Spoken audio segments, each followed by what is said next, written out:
Delimitation bill వీగిపోయింది. ఒక రకంగా Bharatiya Janata party ఇప్పుడు సేఫ్ జోన్‌లోకి వెళ్ళిందా? ఈ చర్చ అయితే నడుస్తుంది. ఇదే నేపథ్యంలో దక్షిణాదికైతే భారీగా ముప్పు ఉంది అనేది ఆల్రెడీ నిన్న డిబేట్‌లోనే చర్చించుకున్నాం. కాకపోతే దక్షిణాదిలో బీజేపీ ఫుల్ సేఫ్ జోన్‌లోకి వెళ్ళిపోబోతుందా?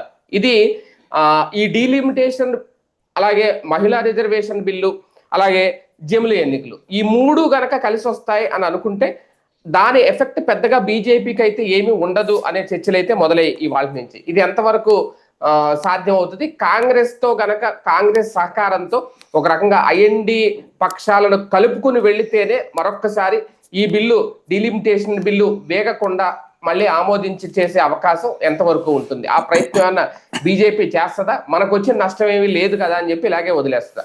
ఇది అంశం మీద చర్చించే ప్రయత్నం చేద్దాం. సార్, 2 అంశాలు అయితే క్లియర్ గా సార్ మనం షూట్ గా మాట్లాడుకోవాల్సింది. దక్షిణాదికి అయితే భారీగా ముప్పు ఉంది. అదే సమయంలో భారతీయ జనతా పార్టీకి ఎలాంటి ప్రమాదం లేదు, ఫుల్లీ సేఫ్ జోన్. కరెక్టేనా? అది క్లియర్. అంటే బేసిక్గా మనకి మనకి లాభం వస్తున్నప్పుడు అంటే వీళ్ళు చెప్పేది ఏంటంటే భారతీయ జనతా పార్టీ తన స్వార్థం చూసుకుందని ప్రచారం చేస్తున్నారు. మామూలుగా అది నిజమే అనుకుందాం. అది నిజమైతే కనుక అసలు ఈ దక్షిణాది ఈ 50% సీట్ల ఆలోచనే చేయకూడదు. ఎందుకంటే తమిళనాడు వీళ్ళనే నెత్తిన పెట్టుకోవట్లా, ఆంధ్రప్రదేశ్ ఎవరో ఒకళ్ళతో కలిసి ఉండాల్సి వస్తుంది, తెలంగాణలో అంతంత మాత్రం ఉంది, కర్ణాటకలో పూర్తి మెజారిటీ ఇంతవరకు రాలేదు, కేరళలో ఉనికి మాత్రమే ఉంది, పాండిచ్చేరిలో అంతంత ఉన్నాయి. ఓవరాల్గా ఒక 10-20% చాయిస్ మాత్రమే ఉన్నటువంటి ఏరియాలు దక్షిణాదిలో ఉన్నాయి.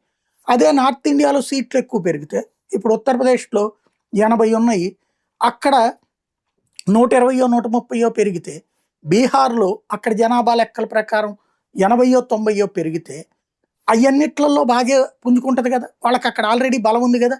అక్కడ సమాజ్వాదీ పార్టీ వీక్ అయి ఉన్నది, అట్లాగే ఇటు తేజస్వి యాదవ్ వీక్ అయి ఉన్నాడు, అటు పక్కన ప్రాంతాల్లో బెటర్ కదా వాళ్ళకి. కానీ వాళ్ళు ఆలోచన చేయలేదు. వాళ్ళు అన్ని ప్రాంతాల్లో పుంజుకోవాలనుకుంటున్నారు. దక్షిణాదిలో ఒకప్పుడు ఏమీ లేదు బీజేపీ, కరెక్ట్. కానీ కర్ణాటకలో ప్రభుత్వాన్ని 2 సార్లు పరిపాలించింది. ఫుల్ మెజార్టీ రాకపోయినా తర్వాత మళ్ళీ రాజీనామాలు చేయించి వేరే పార్టీ నుంచి వచ్చిన వాళ్ళతో పెట్టుకుని చేసుకుంది కదా, 2 సార్లు వచ్చింది కదా పరిపాలన. అట్లాగే ఆంధ్రప్రదేశ్లో 2 సార్లు కూటమి ప్రభుత్వం కదా, 2014లో కానీ ఇప్పుడు కానీ చిన్న పాత్ర ఉన్నా పెద్ద పాత్ర ఉన్నా సరే కూటమి ప్రభుత్వంలో భాగస్వామే కదా. అదే సందర్భంలో తమిళనాడులో ఇప్పుడు ఈ దఫా పుంజుకునే పాండిచ్చేరిలో ఆల్రెడీ కూటమి ప్రభుత్వమే నడుస్తుంది. కాబట్టి ఇక్కడ ఇంకా ఎదగాలనుకుంటుంది కానీ నష్టపోవాలనుకోదు. కాంగ్రెస్కి ఆ లక్షణం ఉంది, మనకి సహకరిస్తున్నారంటే నెత్తిన పెట్టుకుందాం, మనకి సహకరించారనుకుంటే తొక్కేద్దాం. రాష్ట్ర విభజన దానికి సాక్ష్యం. ఆంధ్రాలో మనం దెబ్బతింటున్నాం, జగన్కి పుంజుకుంటున్నాడు అనగానే రాష్ట్ర విభజన చేశారు. అంతకుముందు ఎందుకు చేయలేదు? 2004 నుంచి వాళ్ళ మెంటాలిటీ అట్టుంటుంది. తెలంగాణలో మొత్తం మనకు వస్తాయి, ఆంధ్రాని మనం ఏం చేయకుండా ఉంచితే అప్పుడు సచ్చినట్టు కడుపు పాటి రేపు పొద్దున మనకే ఓట్లేస్తారనేటటువంటి ఒక అహంకారపూరిత ధోరణి దానికి ఉంటుంది. ఇప్పుడు బీజేపీ చాలా క్లియర్గా ఇక్కడ 2 ఫార్ములాలు. విపక్షం వీళ్ళందరూ మాట్లాడిన వాళ్ళే రేపు పొద్దున బీజేపీ కాళ్ళ దగ్గరికి వెళ్తారు. బీజేపీ కనుక మళ్ళీ ఈ రేపు 5 రాష్ట్రాల ఎన్నికల్లో గెలిచి దాంట్లో అంటే ఒక బెంగాలు తమిళనాడు గెలిచిందంటే జాతీయ రాజకీయ యవనిక మారిపోతుంది. అప్పుడు వీళ్ళందరూ పరిగెత్తుకుని వాళ్ళ దగ్గరికి వెళ్ళి అయ్యయ్యా దక్షిణాదికి న్యాయం చేయండి అయ్యా అని అడుగుతారు. మళ్ళీ అప్పుడు బిల్లు పెట్టండి అని అడుగుతారు. పెట్టకపోతే నష్టం దక్షిణాదికి, వాళ్ళకేం కాదు. ఎందుకంటే మొన్న జయప్రకాష్ గారు చెప్పిందే కరెక్ట్ లెక్క. 25 సీట్లు ఉన్నటువంటి ఆంధ్ర 20 సీట్లకు పడిపోతుంది, 17 సీట్లు ఉన్నటువంటి తెలంగాణ 13 సీట్లకు పడిపోతుంది, 14-13కు. అలాగే 39 సీట్లు ఉన్నటువంటి తమిళనాడు 30 సీట్లకు పడిపోతుంది, 20 సీట్లు ఉన్నటువంటి కేరళ 13 సీట్లకు పడిపోతుంది. ఇట్లా పడిపోవడం తప్పించి పెరగడం లేదు, బికాజ్ ఆఫ్ పాపులేషన్. నువ్వు కోరుకుంటోంది అది. నువ్వేమంటున్నావు? జనాభా ప్రాతిపదికన ఎందుకు చేయలేదు అంటున్నావు. జనాభా ప్రాతిపదికన యాజ్ పర్ కాన్స్టిట్యూషన్ అయితే జనాభా ప్రాతిపదికనే చేయాలి. మనకి 1975 సంవత్సరం 76 సంవత్సరంలో ఫ్రీజ్ చేశారు 25 సంవత్సరాల దాకా ఇక నియోజకవర్గాలు పునర్విభజన చేయద్దని. అంతకుముందు 10 ఏళ్ళకోసారి అనుకున్నారు, తర్వాత 20 ఏళ్ళకోసారి అనుకున్నారు, అప్పుడు 25 ఏళ్ళ దాకా ఫ్రీజ్ చేశారు. మళ్ళీ 2001లో వాజ్పేయి ఉన్నప్పుడు మళ్ళీ ఫ్రీజ్ చేశారు ఇంకొక 25 సంవత్సరాలు. 50 ఏళ్ల నుంచి నియోజకవర్గాల పునర్విభజన జరగలేదు. 50 ఏళ్ల క్రితం ఉన్న లెక్క ఎంత అంటే ఆ రోజునున్న లెక్క ప్రకారం 10 లక్షల మంది ఓటర్లకి ఒక ఎంపీ. ఆ తర్వాత చూసుకుంటే 2021 లెక్కల ప్రకారం చూసుకుంటే 20 లక్షల మందికి ఒక ఎంపీ 179 నియోజకవర్గాల్లో ఉన్నారు. అలాగే 15 నుంచి 18 లక్షలకు ఒక ఎంపీ, దాదాపుగా 100-125 నియోజకవర్గాల్లో ఉన్నారు. 34 లక్షలు మల్కాజ్గిరి ఏకంగా. ఇట్లాంటి పరిస్థితులు ఉన్నాయి. కొన్ని రాష్ట్రాలు, ఈశాన్య రాష్ట్రాలు లాంటి చోట్ల 6 లక్షలకు ఒక ఎంపీ ఉన్నాడు. కాశ్మీర్ అయినా అదే పరిస్థితి ఉంటుంది. కాబట్టి ఆ ప్రాబ్లం రానియకుండా 1.5 అన్నటువంటి ఫార్ములా తీసుకొచ్చారు. రెండవది, అసలు కాన్స్టిట్యూషనల్ విరుద్ధమైన మాట రేవంత్ మాట్లాడింది. అదే ఏ జగను మాట్లాడుంటే, ఏ కేసీఆర్ మాట్లాడుంటే చీల్చి చెండాడి పొడిచి పొడిచి చంపేవాళ్ళు. అదే రేవంత్ మాట్లాడాడు. ఈ మీడియాకి అందరికీ పెద్ద దిక్కైనటువంటి చంద్రబాబు గారి శిష్యుడు కాబట్టి దాన్ని డౌన్ ప్లే చేసి రేవంత్ తిట్టే తిట్లని, రేవంత్ చెప్పే కథల్ని కథలుగా వర్ణించి చెప్తున్నారు. రేవంత్ అడిగినటువంటిది ఏంటిది? దక్షిణాదికి న్యాయం అంటూ ఈ జిఎస్టిపి ప్రాతిపదికన ఇస్తే సంపన్న రాష్ట్రాలు అసలు అది కాన్స్టిట్యూషన్ ఒప్పుకుంటుందా? అదే కదా తేజస్వి సూర్య అడిగింది. కాన్స్టిట్యూషన్ ప్రకారం అప్పుడు అంబానీకి ఒక నియోజకవర్గం రాసి ఇచ్చేయాలి. ఒక నియోజకవర్గం ఏంటి? ఆయనకు ఉన్నటువంటి ఆస్తికి ఆసియాలోనే 2వ అతిపెద్ద ధనవంతుడు, అదాని నెంబర్ 1 ధనవంతుడు. ఆయనకు ఒక 4 రాష్ట్రాలు, ఇంకో 4 రాష్ట్రాలు ఇచ్చి మనందరం కూర్చోవాలి అక్కడ. ఎవడన్నా అసలు కాన్స్టిట్యూషన్ తీసుకొచ్చిన కాంగ్రెస్ పార్టీలో ఎవడన్నా మాట్లాడతాడా? కాంగ్రెస్ పార్టీ ఇట్ట మాట్లాడుద్దా? దాని మీద ఈ రోజు వరకు ఎవరు నోరు విప్పకపోవడం అంటే అంతకంటే వెరితనమైంది. ఇప్పుడు వీళ్ళు చెప్పిన రెండూ కూడా అన్రిలయబుల్, అలాగే అన్యాయం చేసేటటువంటిది. ఒకటి జనాభా ప్రాతిపదికన దక్షిణాదికి అన్యాయం, తూర్పుకి అన్యాయం, పడమరకు అన్యాయం, ఉత్తరాదికి న్యాయం. ఆ లెక్కన వీళ్ళు చెప్పిన దాని ప్రకారం అమలు చేస్తే బీజేపీ హ్యాపీ. అది నెంబర్ 1. రెండోది వచ్చేటప్పటికి ఈయన చెప్పిన ప్రకారం, రేవంత్ చెప్పిన ప్రకారం అయితే దేశమంతా ఒకళ్ళొకళ్ళు కొట్టుకు సావాలి ఇక అప్పుడు. అలాగే నియోజకవర్గాలు 6 నెలలకు ఒకసారి పునర్వ్యవస్థీకరించుకోవాలి. ఎందుకంటే వరదలు వచ్చినప్పుడు జిఎస్టిపి ఒకటి పెరుగుతూ ఒకటి తగ్గుద్ది, తుఫాన్లు వచ్చినప్పుడు ఒకటి పెరుగుతూ ఒకటి తగ్గుద్ది. అప్పుడు ఈ సీట్లు తీసేసి మీ ఇద్దరు ఎంపీలు కదా, మీ ఇద్దరని చెప్పాలన్నమాట. ఇది అసలు సాధ్యమయ్యే పనేనా? అసలు అది constitutional acceptable? Bill delimitation bill ఇప్పుడు పాస్ అయినా వీగిపోయినా బీజేపీ అయితే సేఫ్ జోన్ లోనే ఉందా? ఎందుకంటే 50% సీట్లు పెరుగుంటే ఈ బిల్లు పాస్ అయ్యి ఓకే అన్ని చోట్ల సమన్యాయం జరిగి ఉండేది, అయి ఉండేది. ఇప్పుడు ఒకవేళ రేపొద్దు జనాభా ప్రాతిపదికన జరిగిన ఉత్తరాదిలో సీట్లు పెరిగితే దక్షిణాదిలో తగ్గుతాయి అనుకుంటున్నారు. ఉత్తరాదిలో పెరగడం వల్ల భారతీయ జనతా పార్టీకి లాభమే తప్ప నష్టమేమి ఉండదు అనేది. అప్పుడు ఏది జరిగినా సేఫ్ జోన్ లో ఉంది అంటే బీజేపీ అన్ని ఆలోచించే బిల్లు వీగిపోయినా సరే మనం సేఫ్ జోన్ లోనే ఉంటాము అని ఈ బిల్లు ప్రవేశపెట్టిందా? సేఫ్ జోన్ లో ఉండాలని పెట్టలేదు, తన సేఫ్ జోన్ ని చెడగొట్టుకుని మరి ఒక ప్రాంతానికి ఆకాంక్షల కోసం పెట్టింది. తనని తాను త్యాగం చేసుకుని పెట్టింది. ఈయన ఏది 50% పెరిగితే, దక్షిణాది రాష్ట్రాలు పెరిగితే బీజేపీకి ఒరిగేది ఏం లేదు. మళ్ళీ డిఎంకేలు, తెలుగుదేశంలు, వైసీపీలు, టీఆర్ఎస్లు, కమ్యూనిస్టులు, కాంగ్రెస్కే బెనిఫిట్. ఎందుకంటే ఈ ప్రాంతాల్లో కాంగ్రెస్ ఉనికుంది. అటు కేరళలో సీట్లు వస్తాయి వీళ్ళకి కూడా, అది కొంత బెనిఫిటే కదా. వీళ్ళకి ఎన్ని సీట్లు వస్తాయని వాళ్ళ ప్రపోర్షనేట్లో చూసుకుంటే వీళ్ళ మానవ వనరులు తక్కువ కదా దక్షిణాదిలో. అది కదా సమస్య. ఇప్పుడు తెలుగుదేశానికి ఉన్న అంతమంది అభ్యర్థులు వీళ్ళకి ఉన్నారా? బీజేపీకి, జనసేనకే లేరు, ఇంకా బీజేపీకి యాడ్ ఉంటారు. లేకపోతే కర్ణాటకలోనూ కాంగ్రెస్కి మంచి బలం ఉంది. అక్కడ దక్షిణాదిలో కాంగ్రెస్కి బలం ఉంది. కర్ణాటక, తెలంగాణ రెండిట్లో అధికారులు ఉంది. ఇప్పుడు కేరళలో అధికారంలో రాబోతుంది. మొన్నదాకా ప్రధాన ప్రతిపక్షం అక్కడ. ఈ 3 చోట్ల అంటే ప్రధానమైనటువంటి 3 చోట్ల కూడా కాంగ్రెస్ పార్టీ బలంగా ఉంది. ఇక్కడ మిగతాది బీజేపీకి ఏముందని ఇక్కడ చాలా లిమిటెడ్ పాత్ర ఉంది దక్షిణాదిలో. అయినా సరే దక్షిణాదికి న్యాయం చేయాలన్నటువంటి కాన్సెప్ట్ తీసుకొచ్చుకుంది. ఎందుకు? స్టాలిన్ ఆధ్వర్యంలో లాస్ట్ 1 year బ్యాక్ అనుకుంటా మీటింగ్ పెట్టారు. రేవంత్ కూడా వెళ్ళాడు కదా అప్పుడు.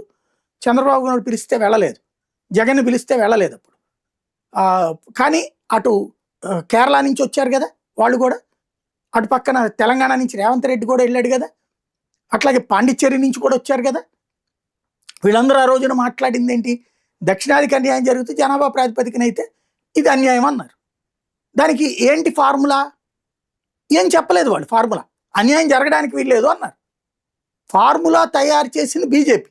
అప్పటి నుంచి ఆలోచించి 50% సీట్లు అన్నది దక్షిణాది రాష్ట్రాలకు సంబంధించిన పార్టీలందరికీ ముందే చెప్పింది అది. కానీ కాంగ్రెస్ ట్రాప్లో పడి వీళ్ళు చెడగొట్టుకున్నారు. ఇది దాన్ని ఏమంటారు? ఆత్మహత్య చేసుకున్నారు, రాజకీయ ఆత్మహత్య చేసుకున్నారు. ఇప్పుడు వీళ్ళు అడుగుతున్నారు 33% రిజర్వేషన్ ఇందులోనే పెట్టండి అని. పెట్టి పడేస్తారు. రేపు పొద్దున్న 2034 ఎట్టాగా ఉంటే పెట్టేస్తారు. వాళ్ళకి పోయేదేం లేదు. అప్పుడు నాశనం అయ్యేది ఎవరి జీవితాలు? వీళ్ళయి. ఇప్పటికే నియోజకవర్గాన్ని పట్టు కూర్చున్నటువంటి వాళ్ళందరూ ఏమైపోతారు వాళ్ళ జీవితాలు? ఆ సీట్లు మహిళా రిజర్వేషన్ అయితే అది ఖచ్చితంగా జనాభా ప్రాతిపదికన ఇవ్వాలి.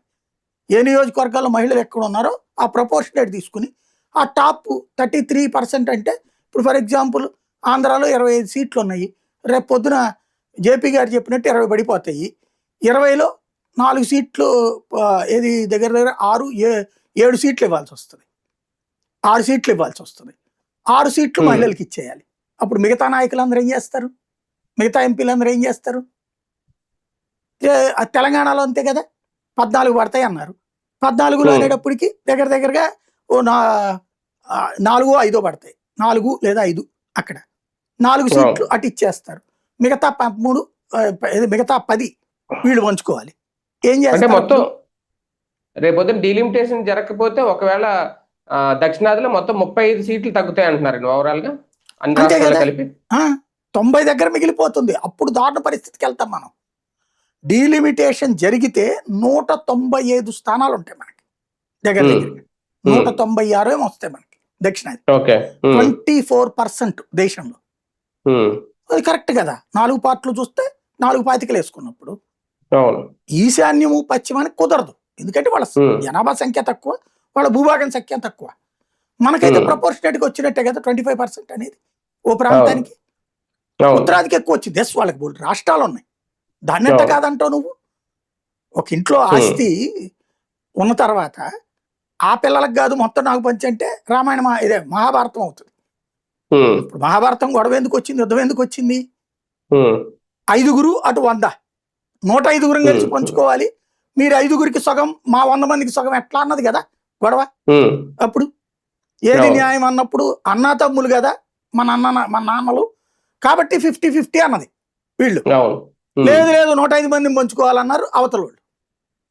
అందుకని అట్లా పంచడం వద్దు అన్నారు కాబట్టి వీళ్ళని తనిదరి వేశారు అవతలకి పాండవులు. అందుకు వాళ్ళందరినీ పోగేసుకుని వచ్చి వీళ్ళని నాశనం చేశారు. అదే కదా మహాభారత యుద్ధమైన భూమి యుద్ధం అన్నటువంటిది. ఎక్కడైనా అంతే నడిచేటటువంటిది. సరే, రాజ్యాంగ సవరణ అవసరం డీలిమిటేషన్ అనుకున్నప్పుడు అన్ని పార్టీలని సంప్రదించి ఉంటే బాగుండేది. ఇవాళ ఆర్కే బల్క్లో ఆయన కూడా రేజ్ చేసిన పాయింట్ ఇది. నిజంగా అదేమన్నా ఇంకొకసారి చేస్తే ఇది ఏమన్నా సక్సెస్ అవుతుందా? సిగ్గుండాలి. ఆయన రాయడానికి సిగ్గుండాలని, మాట్లాడడానికి సిగ్గుండాలి.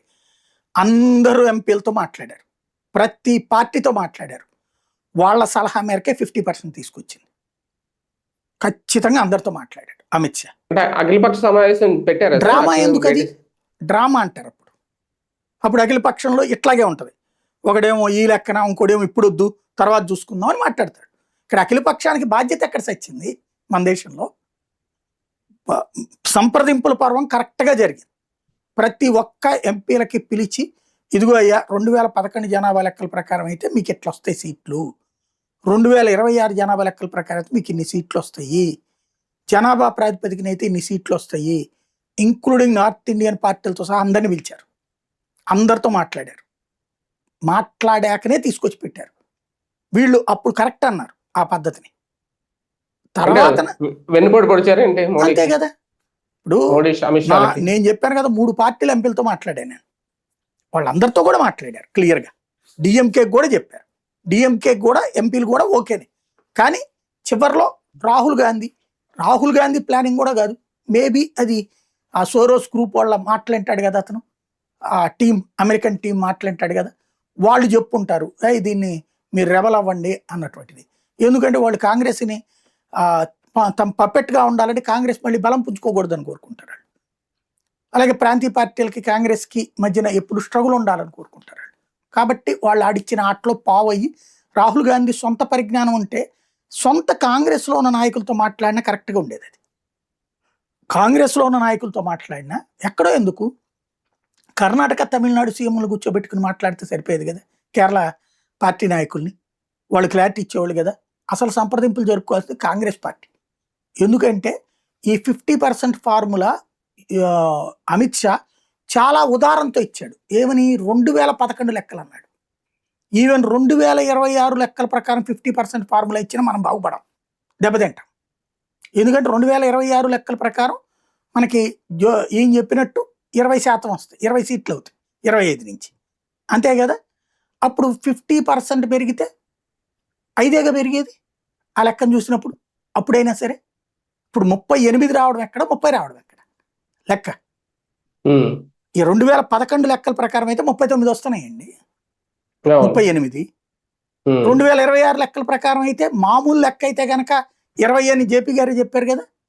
ఉమ్, 50% పెరిగిన ఎన్ని వస్తాయి అప్పుడు? 30 కదా వచ్చేది. ఉమ్, అప్పుడు 25కి కాదు కదా లెక్క, 20కి 50% కదా పెరిగేది అప్పుడు. ఉమ్, ఉమ్, అవును. అంటే 30 కదా వచ్చేది. అంటే మనం 5 పెరుగుతుంది. ఏది అవును. అది కూడా 50% అనుకుంటే. ఉమ్, అదే జనాభా ప్రాతిపదికన అయితే అన్యాయం అయిపోతారు కదా. ఉమ్, వాస్తవంగా ఆ, జగన్ లాంటోడు అంత వేగంగా రియాక్ట్ అవ్వడానికి కారణం అదే. అదే. ఉమ్, వాళ్ళకి జగన్ అంత తొందరగా రియాక్ట్ కాడు కదా, అవును. విత్ ఉమ్, డేటా పెట్టాడు అతను.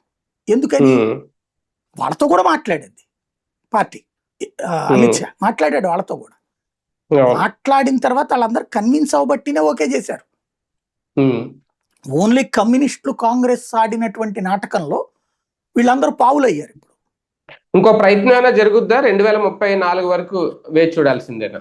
అంటే ఇక ఆ, ఆ, మళ్ళీ బలం డీలిమిటేషన్. పుంజుకుంటే చెయ్యాలి. ఉమ్, ఉత్తరప్రదేశ్ ఎలక్షన్స్ దాకా ఆగచ్చునేమో. ఉమ్, ఇప్పుడు లెక్క ప్రకారం అయితే వచ్చే ఏడాది ఉత్తరప్రదేశ్ ఎలక్షన్స్ ఉంటాయి. అప్పటికి అవును. ఈ జనాభా లెక్కలు కూడా పూర్తయిపోతాయి. అవును. ఉత్తరప్రదేశ్ ఉమ్, ఎన్నికల్లో బీజేపీ కనుక ఘన విజయం సాధించింది అనుకోండి, ఉమ్, అప్పుడు వీళ్ళకే పెడతది బేరం. ఉమ్, ఏం చేయమంటారు అబ్బాయిలు, మరి మీ ఇష్టం అంటది. ఓకే. ఉమ్, కానీ వీళ్ళు ఒప్పుకోకపోవచ్చు.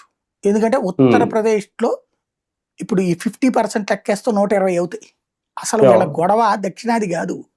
ఉమ్, కాంగ్రెస్ వీళ్ళ గొడవ దక్షిణాదోళ్ళు ఇదివరకు ఎట్లయితే రాష్ట్ర విభజనప్పుడు మనల్ని వెర్రివేదవలం చేసి ఆడుకున్నారో అట్లాగే ఆడుకుంటున్నారు. వీళ్ళు మనోళ్ళు ఆత్మాభిమానం ఆత్మగౌరవం అని చెప్పి ఆ సన్నాసుల చేతిలో నలిగిపోతున్నారు. ఉమ్, పాయింట్ ఏంటి, 80 సీట్లు 120 అవుతాయి ఉత్తరాదికి. అవును. ఉమ్, బీహార్లో ఇప్పుడు 48 ఉన్నాయి. ఉమ్, అది రేపు పొద్దున 24 పెరుగుతాయి. ఉమ్, అట్లాగా అటు పక్కన సీట్లు పెరుగుతాయి. ఇదివరకు బీహార్ 54 అనమాట. దాంట్లో ఓకే. నుంచి జార్ఖండ్ విడిపోవడం వల్ల సీట్లు పోయినాయి అటు పక్కకి. ఉమ్, ఉమ్, ఉమ్, అట్లాంటి సిచ్యుయేషన్ ఉన్నాయన్నీ అక్కడ పెరిగిపోతాయి ఉత్తరాదిలో సీట్లు. ఓకే. ఉమ్, ఉత్తరాదిలో కాంగ్రెస్ పుంజుకోవాల. ఉమ్, అక్కడ ఆ, దాని పేరేంటది, మన ఉత్తరప్రదేశ్లో ఉంది, అఖిలేష్ యాదవ్ వాళ్ళ పార్టీ ఉమ్, ఉంది. ఉమ్, వాళ్ళు అసలు మహిళల్ని ఎంకరేజ్ చేయరు. వాళ్ళ మహిళలు అంటే అఖిలేష్ భార్య, లేకపోతే అదే. ఆ, వాళ్ళ పెన్నమ్మో, ఇట్లాంటి వాళ్ళే ఉమ్, ఉన్నారు అక్కడ. వాళ్ళకి ఉమ్, ముందు అసలు గొడవ ఏంటంటే నియోజకవర్గాల పునర్విభజన కాదు, మహిళా రిజర్వేషన్ వాళ్ళకి నచ్చదు. అది. ఉమ్, ఎందుకంటే మహిళలు ఎవరు ఉండాలంటే వాళ్ళ పెళ్ళాలో, వాళ్ళ కూతుళ్ళో, వాళ్ళ చెల్లెళ్ళలో ఉండాలి అంతే. అంతే. అంతే ఉమ్, తప్పించి బయట ప్రపంచం నుంచి మహిళలు కూడా రావడం బిగినైతే ఉమ్, వీళ్ళ అనార్కీ నా ఉమ్, తెలిసిపోతుంది బయటికి. వీళ్ళ అనాగరిక ధోరణి ఉమ్, బయటకు వచ్చేస్తుంది. అవును. వీళ్ళ ఆధిపత్యం నడవదేమో ఇంకా. ఇప్పుడు ఉమ్, ఒక పురంధేశ్వరి మాట్లాడే సబ్జెక్టు ఇంకొక మామూలు ఎంపీకి వల్ల కాదు. అవును. పురంధేశ్వరి హైలీ టాలెంటెడ్ అందులో ఉమ్, మాట్లాడటం. ఉమ్, ఉమ్, ఆ సుష్మా స్వరాజ్ మాట్లాడినటువంటిది, లేకపోతే స్మృతి ఇరానీ మాటలు, ఉమ్, ఆ సబ్జెక్ట్ తో మాట్లాడతారు ఇట్లాంటి వాళ్ళందరూ. అవును. ఇప్పుడు మనకే చూడండి, రోజా, ఉమ్, విడుదల రజని, ఇటు అవును. పక్కన తెలుగుదేశంలో ఆ మాధవిరెడ్డి, ఆ ఉమ్, ఉమ్, తర్వాత ఉమ్, సవిత, అవును. ఇట్లాగా వీళ్ళకు అనిత, వీళ్ళకున్న ఉమ్, టాలెంట్ ఈ పెద్ద నాయకుల యొక్క కుటుంబాల్లో ఎంతమందికి ఉంది చెప్పండి. అవును. పెద్ద నాయకుల కుటుంబాల్లో వాళ్ళతో సమానంగా కాదు, వాళ్ళకంటే కొంచెం ఒక పాలు ఎక్కువ మాట్లాడగలరు. కాకపోతే కుటుంబ అంతే. అవును. పార్టీలు కాబట్టి ఆ నాయకుల అవును. కుటుంబాలకి ఎక్కువ వాల్యూ ఇస్తారు వీళ్ళు, తప్పదు కాబట్టి. అవును. బట్ వాళ్ళకంటే ఒక పేసరెత్తు నాలెడ్జ్ వాళ్ళకి ఎక్కువ ఉంది, ఉమ్, ఎక్స్పీరియన్స్ ఉంది, ఫీల్డ్ ఎక్స్పీరియన్స్, గ్రౌండ్ ఎక్స్పీరియన్స్. ఇప్పుడు అవును. నాయకుల భార్యో, నాయకుల కూతుళ్ళో, నాయకుల చెల్లెళ్ళో, నాయకుల అక్కలో వీళ్ళ స్థాయి ఎట్లుంటుందండి? గోల్డెన్ స్పూన్ బ్యాచ్ అంతే అంతే కదా. కదా. అవును. ఇప్పుడు కవిత నాలెడ్జ్తో పోల్చుకుంటే అక్కడ ఉన్నటువంటి సబితా ఇంద్రారెడ్డి నాలెడ్జ్ ఎక్కువ. ఉమ్, ఆవిడ భార్యే, కానీ ఆ భర్త చనిపోయాక ఉమ్, సింగిల్ గా ఆవిడ ఫైట్ చేయడం వల్ల ఆవిడకి నాలెడ్జ్ పెరిగింది. సబితా ఉమ్, ఇంద్రారెడ్డి, అవును. సీతక్కకి ఇంకా నాలెడ్జ్ కదా వీళ్ళతో అవును. పోల్చుకుంటే. అవును. అవును. ఫ్రాంక్ గా కూడా అవును. మాట్లాడగలదు కదా. అవును. కొండా సురేఖ వాళ్ళ ఆయన కంటే డామినేటెడ్ క్యారెక్టర్ సబ్జెక్ట్. అవును. కాబట్టి వీళ్ళు జనంలో నుంచి వచ్చే నాయకులు చాలా బలంగా తయారవుతారు, మహిళా నాయకులు. ఇప్పుడు మాయావతి, మమతా బెనర్జీ వీళ్ళందరూ ఏంటి సబ్జెక్ట్ తో వచ్చినటువంటి వాళ్ళే కదా వాళ్ళు. అలాంటి వాళ్ళు 10 మంది తయారైతే వీళ్ళ బతుకులు ఏమైపోతాయి రేపొద్దున. రేఖా గుప్తా ముందు కేజ్రీవాల్ కుదరలా, అదే golden spoon baby Kiran Bedi ముందు కేజ్రీవాల్ సక్సెస్ అయ్యాడు. ఫస్ట్ లో కేజ్రీవాల్ మీద కిరణ్ బేడీని పెట్టినప్పుడు కేజ్రీవాల్ గెలిచాడు. ఎందుకని ఇద్దరు పెద్ద గోల్డెన్ స్పూన్ ఒక స్ట్రేచర్ బ్యాచ్, దాంట్లో పబ్లిక్ ని అట్రాక్ట్ చేయలేకపోయారు. రేఖా గుప్తా అట్రాక్ట్ చేసింది పబ్లిక్ ని, కాబట్టి బీజేపీ ఇప్పుడు గెలవగలిగింది. ఇట్లాంటి లెక్కలు ఉంటాయి అన్నమాట అక్కడ. అంతే. రైట్, చూద్దాం. మొత్తానికి డీలిమిటేషన్ బిల్లు వీగిపోవడం వెనక భారతీయ జనతా పార్టీ వ్యూహం ఏంటి అనేది దక్షిణాదికి అయితే ముప్పు పొంచి ఉంది భవిష్యత్తులో. ఈ చర్చ అయితే నడుస్తుంది. మరి మధ్యలో ఏమన్నా మళ్ళీ మాట్లాడతారా, ఇంకొకసారి బిల్లు పెట్టే ప్రయత్నం చేస్తారా ఏంటనేది కూడా వేచి చూడాల్సి ఉంది.